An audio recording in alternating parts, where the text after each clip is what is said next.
আলাইকুম ওরহমতুল্লাহি ওবারকাতুহ। কাছে এবং দূরে, দেশে এবং প্রবাসে যে যেখান থেকে আমাদের এই ভিডিওটি দেখছেন সকলকে প্রাণ ভরা শুভেচ্ছা।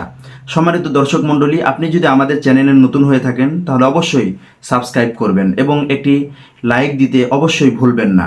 সম্মানিত দর্শক মণ্ডলী, আমরা তো সবাই ঘুমাই, কিন্তু ঘুম থেকে উঠে বিশ্বনবী যে দোয়াগুলো করতেন সেগুলো কি আমরা করি?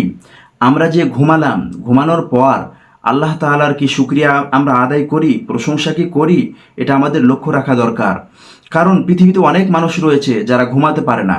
আল্লাহ তাআলা আমাকে ঘুমানোর সুযোগ দিয়েছেন। ঘুম যেহেতু পারলাম, তাই তো আল্লাহ তাআলার শুকরিয়া আদায় করা দরকার।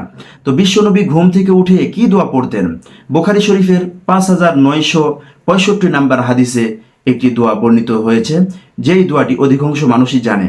আবার আপনাদেরকে স্মরণ করায়া দেওয়ার জন্য এবং যাদের এটি মুখস্থ নাই তাদের মুখস্থ করে দেওয়ার জন্য, এবং যাদের মুখস্থ আছে কিন্তু বিশুদ্ধভাবে আপনি পড়তে পারেন না তাদেরকে শিখানোর জন্য আজকে অবশ্যই আবারও আমি বলে দিচ্ছি।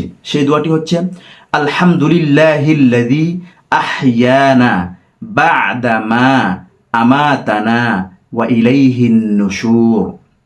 আবারও বলছি, আলহামদুলিল্লাহিল্লাযী, এখানে আলহামদু এরকম যেন হয়, আবার আলহামদু টান যেন না হয়। আলহামদু লিল্লাহিল্লাযী আহইয়ানা বা'দা মা আমাতানা ওয়া ইলাইহিন নুশুর। সম্মানিত দর্শক মণ্ডলী, এই দোয়াটি বিশ্বনবী পড়তেন এবং এছাড়া আরও অনেক দোয়া হাদিসে বর্ণিত হয়েছে, যেমন সুনানে কুবরা নাসাই, এখানে একটি হাদিসে বর্ণিত হয়েছে যে বিশ্বনবী এই দোয়াটিও পড়তেন। আলহামদুলিল্লাহিল্লাযী আফানি ফি জাসাদি ওয়া রাদ্দা আলাইয়া রূহি ওয়া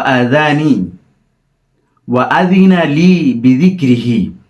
আলহামদুলিল্লাহিল্লাযী আফানি ফি জাসাদি ওয়া রাদ্দা আলাইয়া রূহি ওয়া আযিনা লি বিযিকরিহি। সম্মানিত দর্শক মণ্ডলী, অবশ্যই আপনারা ঘুম থেকে উঠে এই দোয়াগুলো পড়তে ভুলবেন না। এতক্ষণ আমাদের সাথে থাকার জন্য অসংখ্য ধন্যবাদ। আসসালামু আলাইকুম ওয়া রাহমাতুল্লাহি ওয়া বারাকাতুহু।